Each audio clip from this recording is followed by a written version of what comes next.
Hi, my name is Colin Shaw. I'm the founder of Beyond Philosophy, and today we're continuing our interview with Darren Cornish, who's the Director of Customer Experience at Norwich Union, part of the Aviva Group. Darren, perhaps you could continue your story.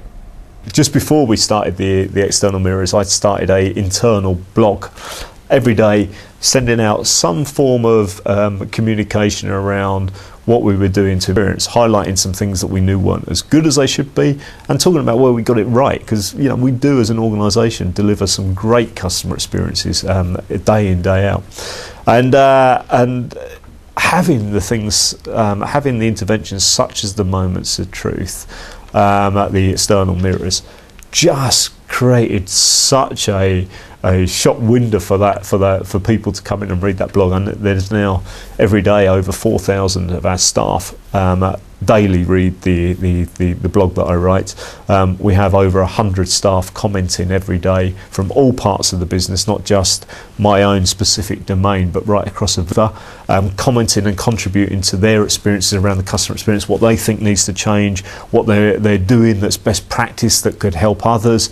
It's really become an enormously powerful tool of change and of support and information sharing. One of the things we've learned from the work we've done with Beyond Philosophy is just how often the answer is out there somewhere, particularly in big organisations, but your poor chap on the front line taking the next phone call has very limited ways of actually being able to know where that answer is to help him in that next conversation. And one of the things the blog's done and the information and the interventions we've done with Beyond Philosophy has really created a much higher degree of collaboration and sharing around the experience. A number of organisations I know would be nervous about somebody in the organisation doing a blog. How did you overcome that nervousness?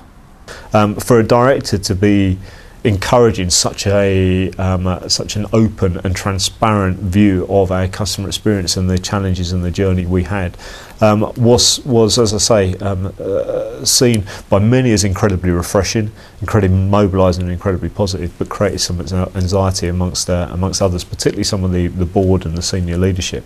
And I think it can't. The way you have to manage that is it can't exist in isolation. So I couldn't have been given the license and the mandate to do what I've been doing around communication and engagement and specifically the blog if I was tucked away in a corner seat somewhere just issuing day in, day out challenges and provocations to the organisation. It has to be absolutely connected to what the senior leadership understand is the journey that you're on in terms of the customer experience change that you're trying to make. So an enormous amount of face-to-face and inter-meetings, presenting to senior leadership teams to ensure that there is a sense and understanding of the congruence around what they see day to day, 4,000 people, some of which are in their areas, reading, and what they understand in terms of their role, their accountability, and the positive aspects of being involved in the customer experience change we're under. So a really delicate dynamic, and it goes wrong, and there's particular items that I've issued that have caused some real. I always know when secretaries look up from their screens and say, and I know from that point that there'll be secretaries somewhere within our organisation passing that to their vice presidents, directors, and saying, "Have you seen what he's written now?" So there's a fairly good early warning system that I've perhaps pushed it a little bit, or pushed it to the line as far as I can. But it is incredibly important because there is a real sense in our organisation and my experience of working with other customer experience people across the UK is there is a real sense that there's a gap between the rhetoric and the reality. There's a gap between organisations saying, our customers are very important to us, and then making decisions that seem incredibly incongruent, if not opposite to that statement. I heard a good anecdote about the classic company missions annual report, which includes a mission statement that always inevitably has the lines out, our people are our greatest asset. And someone in the copywriting office adding in brackets, we just wish we had 2,000 less of the buggers. Now, your staff, or my staff, and the managers and staff across our organisation, add in that caveat themselves, and as a result of which the blog talk to them in a much more honest and straightforward way. So one of the things I've been talking about through the blog is that often the best service is no service. Of the 7 million documents we issue a year, we know from the amount of non-value calls that we get coming in that half of those documents simply serve to confuse our customers. They're opaque, there's no call to action, they're just informational, but what they result in is 1.7 million calls a year coming into our contact centres from customers saying, why did you send me this? What am I supposed to do? Is there any purpose behind this? So by providing no service, now that obviously has an impact on how many people you need.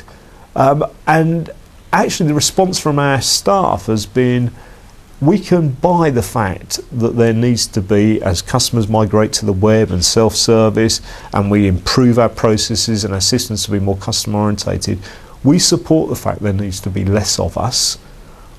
What we want is to be those of us that remain or are part of this business to be operating in a higher value space, enabled to deliver a great customer experience. So we go home every night with our heads held high saying we're working for a great business. That's a better place to be than there being more people but actually constantly fighting fires, which is where we've come from.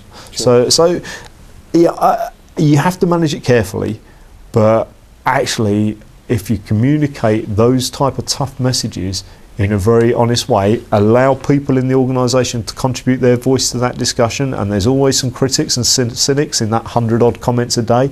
There's some real advocates in that comment, and then there's a whole bunch of people who are just debating the point. But what you find is that managing that change then becomes so much more easy, because when you go out with your decisions, your senior leadership announcements, your people can see how it connects to what actually they expect to be happening. Thanks very much, Darren.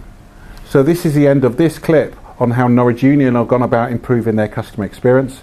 There is a series of other clips that you'll hear Darren speaking on, and we hope you check those out. And in the meantime, if you'd like any further information, then please check out our website.